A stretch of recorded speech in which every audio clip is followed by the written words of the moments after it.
Assalamualaikum warahmatullahi wabarakatuh. Bismillah walhamdulillah. Wassalatu wassalamu ala rasulillah sayyidina wa maulana Muhammad ibn Abdullah wa ala alihi wa sahbihi wa man walah wa la hawla wa la quwata illa billah. Nawayna ta'aluma wa ta'alim والنفع والانتفاع والمذاكرة والتذكير والإفادة والاستفادة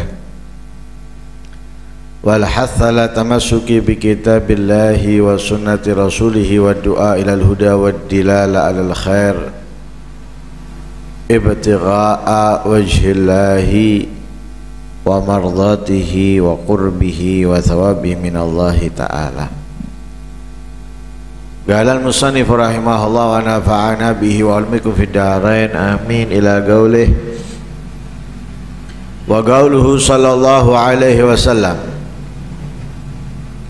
fi ba'di khutabihi wa qad khafa min ashabihi fatratan ayyuhan nas ka'anna al-mauta fiha ala ghairina kutib wa ka'anna al-haqqa fiha ala ghairina wajab wa ka'anna alladhi nushayyi'u minal amwati safrun amma qalil ilayna raji'un nubawwi'uhum ajdathahum wa na'kulu turathahum ka'anna mukhalladuna ba'dahum qad nasina kulla maw'idhah wa aminna kulla jaihah tuba liman syaghalathu akhiratuhu an dunyah wa tuba liman syaghalahu aibuhu an uyubin nas.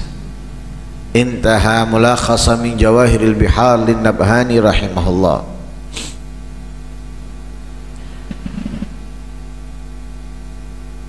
Di salah satu khutbahnya Rasul sallallahu alaihi wasallam,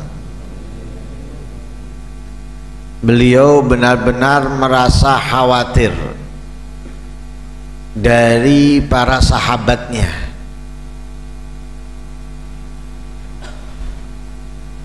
karena terlihat adanya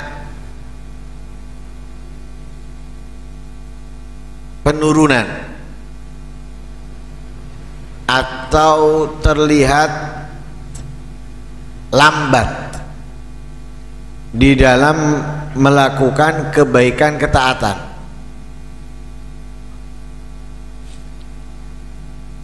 Rasulullah itu kan sangat perhatian, sangat jeli dan sangat peka. Yang tidak hadir, absen dari salat jamaah atau dari majelis-majelis bersama Rasul sallallahu alaihi wasallam, Rasulullah tahu. Padahal nggak ada daftar hadir, karena begitu perhatiannya Rasulullah, begitu sayang dan cintanya Rasulullah kepada mereka, sehingga ketika mereka meninggalkan kebaikan, Rasulullah tahu. Ketika mereka mulai merosot, turun semangatnya, Rasulullah tahu. Dan Rasulullah tidak menginginkan hal itu. Orang tua punya cita-cita untuk anaknya, punya keinginan dari anaknya. Anaknya ditempatkan oleh orang tua di tempat di mana orang tuanya mendapatkan cita-cita dari anaknya. Ketika anaknya mulai belok, orang tua tahu, sehingga orang tua menginginkan anaknya kembali. dan keinginan itu besar dari orang tua, kuat, sehingga memahamkan kepada anaknya, menjelaskan kepada anaknya. Anaknya nggak paham, anaknya nggak ngerti gambaran, angan-angan atau cita-cita orang tuanya kalau anaknya menjadi seperti yang diharapkan orang tua. Mungkin anggapannya anaknya, orang tuaku memaksa kehendaknya, orang tuaku tidak sayang, tidak cinta, tidak ini, tidak itu. Padahal kalau dia berjalan di jalan ditempatkan oleh ayahnya, meraih impian ayahnya, itu yang sangat bahagia adalah anaknya. Begitulah Rasulullah. Rasulullah itu mengetahui surga, kenikmatan yang ada di dalamnya, sehingga Rasulullah itu memaksa kita jangan belok. Di sini Rasulullah tahu neraka, bagaimana siksaan yang ada di dalamnya, dan Rasulullah tidak ingin kita masuk ke dalamnya. Jangankan masuk, noleh atau terlihat, Rasulullah nggak kepingin. Dan Rasulullah menyampaikan dengan semangatnya, dengan keinginannya, dengan kegigihannya, ditunjukkan lewat perhatiannya. Karena itu kalau ada yang absen sekali dua kali dianggap ada udzur, dianggap ada sebab.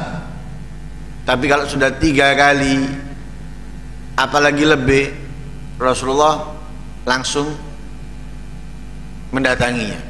Ada apa? Kenapa? Seperti ceritanya Thauban, ya, dan beberapa sahabat yang lain. Ada sahabat gak keluar, tanya, kenapa kamu setelah beberapa hari absen dari beberapa kegiatan yang ada? Datangnya sama Rasulullah, ya Rasulullah, ini sahabat suaranya lantang, suaranya nggak bisa pelan. Kan ada kan sebagian orang itu suaranya memang nggak iso pelan, jadi lek ngomong kayak wong tukaran, kayak wong jerit. Jadi mestinya kalau kita tahu orangnya itu kita maklumi, aja nih wongi kayak ngono. Ada, zaman Nabi sudah ada seperti itu. Turun ayat la tarfa'u aswatakum fawqa sautin nabi wa la tajharu bil qawli ka jahri ba'dikum ba'dha. Turun ayat ini merasa ayat ini untuknya dan khawatir, dia takut dengan ayat ini, nggak keluar dia. Kenapa? Takut suaranya, karena suaranya lebih tinggi dari suaranya Nabi. Karena perintahnya Allah la tarfa'u aswatakum fawqa sautin Nabi, suara kalian itu jangan lebih tinggi dari suaranya Nabi. Takut dia. Kenapa? Suaranya lantang. Ngomong dengan orang yang dekat itu seperti orang ngomong dengan yang jauh, seperti orang jerat-jerit. Takut dia. Akhirnya dijelaskan oleh Rasulullah. Thauban gitu, beberapa hari nggak keluar, didatangi oleh Rasulullah. Ketika Rasulullah datang lihat Thauban ini kurus, pucat. Ada apa Thauban? Absen beberapa hari. Kenapa? Ada apa? Jawab Thauban, ya Rasulullah, aku nggak bisa makan, aku nggak bisa minum, nggak bisa tidur. Kenapa? Karena aku memikirkan kalau aku misalnya masuk surga, niscaya surgaku tidak sama dengan surgamu ya Rasulullah. Aku nggak bisa denganmu ya Rasulullah. Kalau di dunia aja ketika aku bersama keluargaku, aku nggak tenang, aku belum nyaman sehingga aku melihatmu, mendengarmu, bagaimana nanti? Itu dipikiri sama Sauban, sehingga membuat Sauban itu dengan begitu besar rasa cintanya kepada Rasulullah, nggak bisa makan, nggak bisa minum, nggak bisa tidur, mikir itu. Datangi sama Rasulullah. Itu kenapa Rasulullah datang? Karena Rasulullah tidak menginginkan mereka melewati surga. Karena Rasulullah nggak mau mereka itu masuk mampir neraka. Ditunjukkan apa? Lewat bentuk perhatiannya. Nah, orang kalau sudah merosot kebaikannya, berarti yang ada apa? Yang ada kekosongan dari kebaikan, atau malah justru terisi dengan keburukan. Dengan itu kebaikannya berkurang.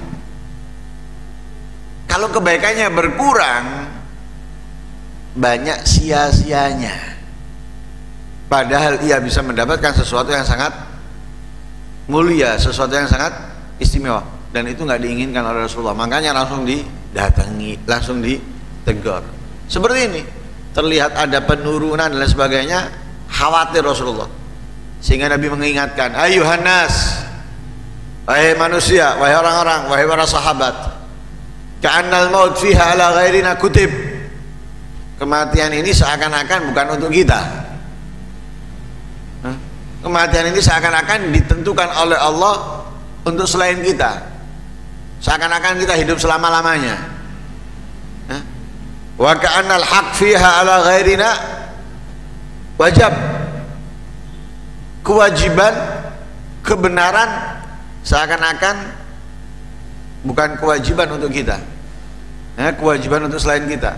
Nah, ini apa? Menunjukkan bahwasanya orang-orang saat itu lupa dengan kematian, terlena dengan kehidupan dunia. Beberapa kewajiban, beberapa kebaikan diabaikan, ditinggalkan, sehingga Rasulullah mengatakan apa?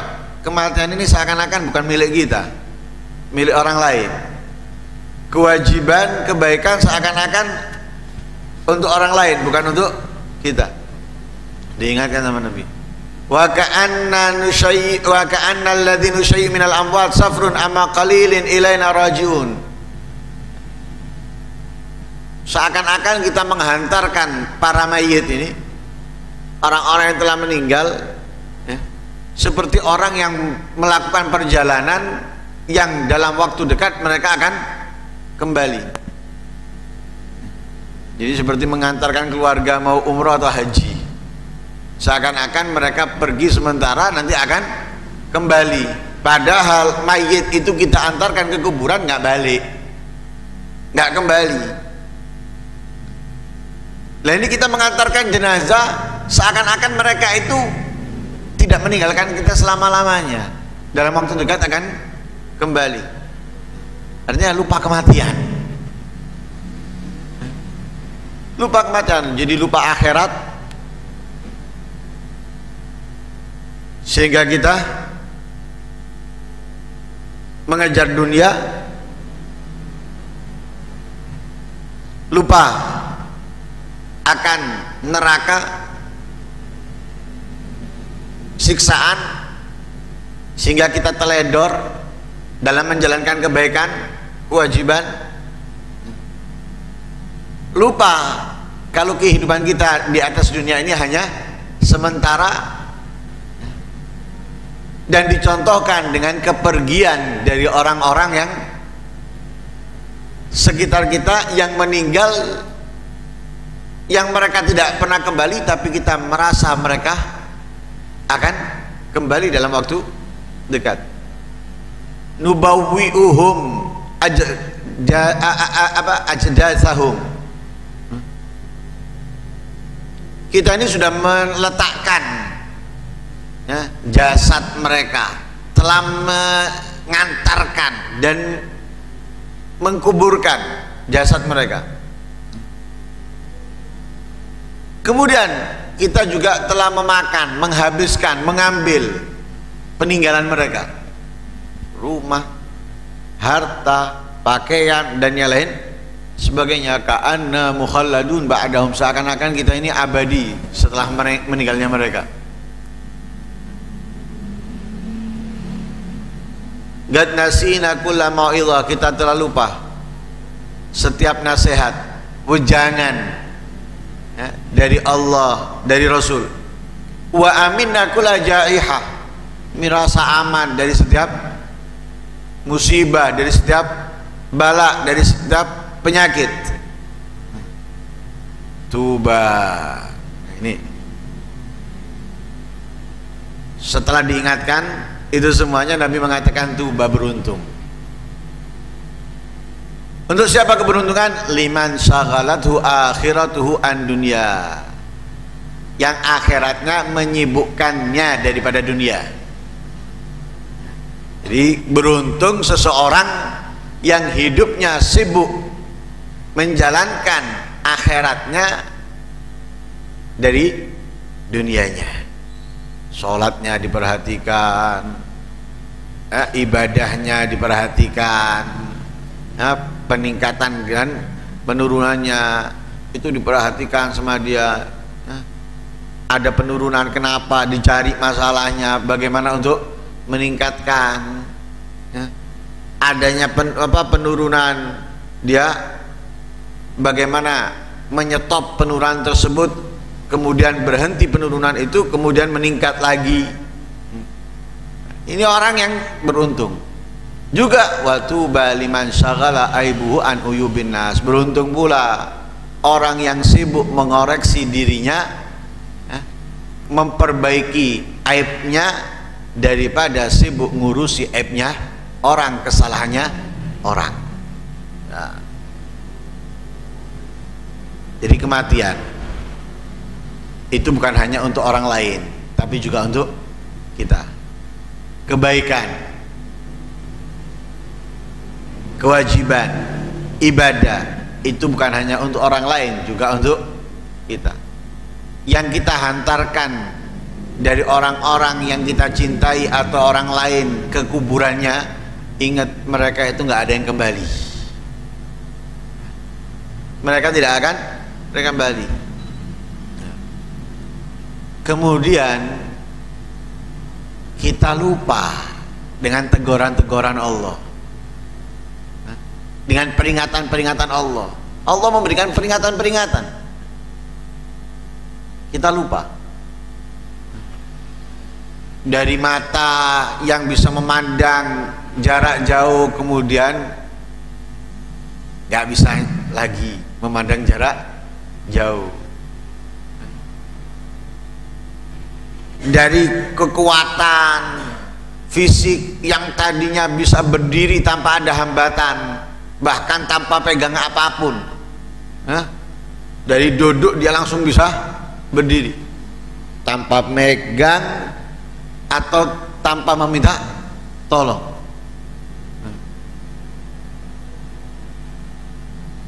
Dari jalan tanpa ada hambatan, kesemutan, atau ngos-ngosan, kuat mengangkat dan sebagainya, menurun semuanya. Loh, itu peringatan-peringatan. Telinga dari tadi mendengar enak, kemudian mulai menggemang di dalam telinga kita. Apa yang kita dengarkan sudah mulai nggak jelas. Dan banyak lagi peringatan-peringatan dari Allah, banyak, bukan sedikit, banyak. Dari wajah yang kulitnya kencang sampai kinjur, semua dari gigi utuh sampai giginya habis, dari warna rambut yang tadinya hitam menjadi putih, peringatan-peringatan semuanya nih.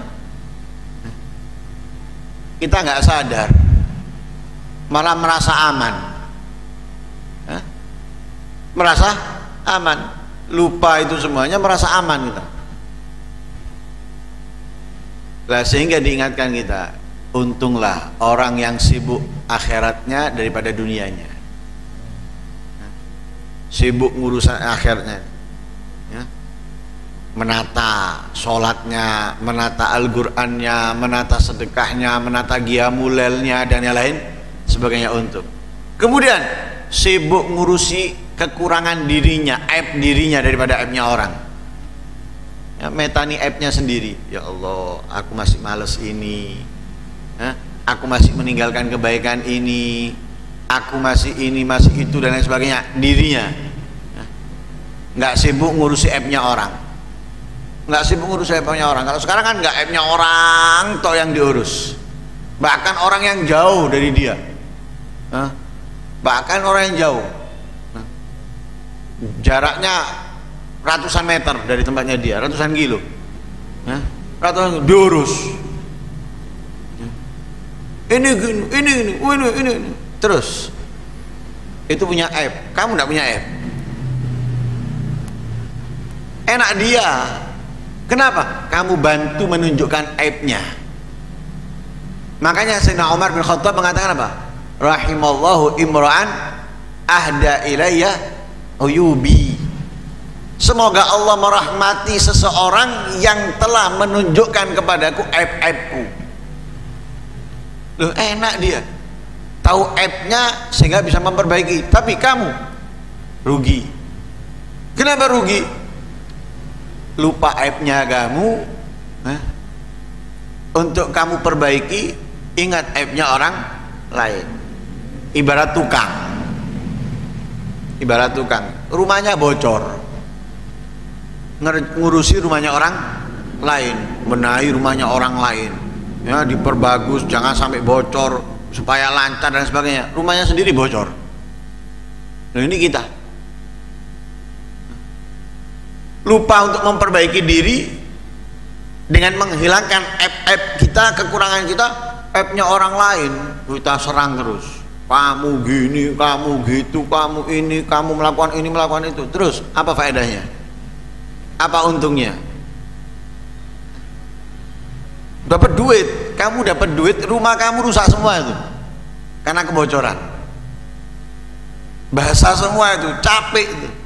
Kamu dapat duit tapi rugi. Ya, sama dengan kita.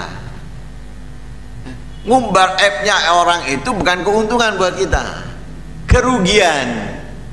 Apalagi janjinya Allah akan membongkar aibnya kamu karena kamu membongkar aibnya orang. Ingat, kalau Allah yang membongkar tidak ada yang bisa membendung. Tapi kalau kamu yang menyebarkan aib, belum tentu yang kamu sebarkan itu benar, dan juga belum tentu didengarkan semuanya. Tapi kalau Allah yang membongkar aibnya kamu, bukan hanya orang sekitar kamu, tapi mungkin satu dunia akan mengetahuinya. Karena itu kita diperintahkan untuk menutupi aibnya orang. Sibuklah dengan aib kita, sibuklah dengan kekurangan kita, bukan kekurangannya orang. Mau calon A, mau calon B, nggak perlu kita sibuk ngurusi aibnya mereka itu, kekurangannya mereka. Mendingan kita ngurusi aibnya kita sendiri. Itu lebih menguntungkan.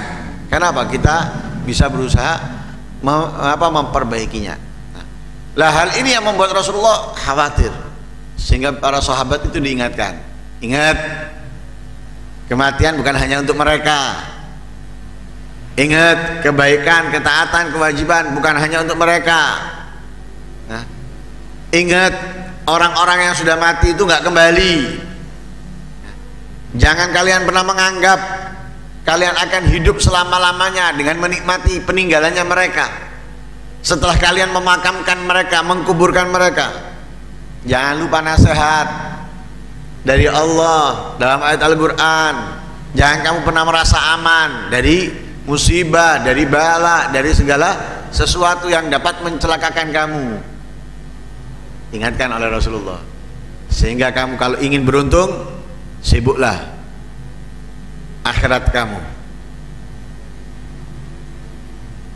Manfaatkan waktu yang kami miliki untuk membangun akhirat kamu.